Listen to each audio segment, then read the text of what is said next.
Hi then everyone, JaLingo's proverb of the week is Chubble bush and Nancy can't come a yard. This means if there is trouble outside, Anansi will take it home. For those who do not know, Anansi is a spider originating from West Africa, and his folk legend and features remain heavily constant in our Jamaican culture.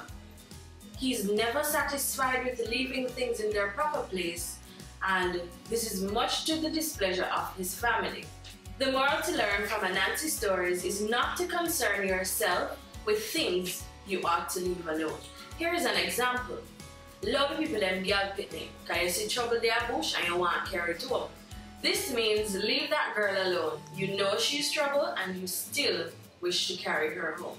Remember to download the exclusive JaLingo app from the iOS App Store if you want to see more words, proverbs, or expressions.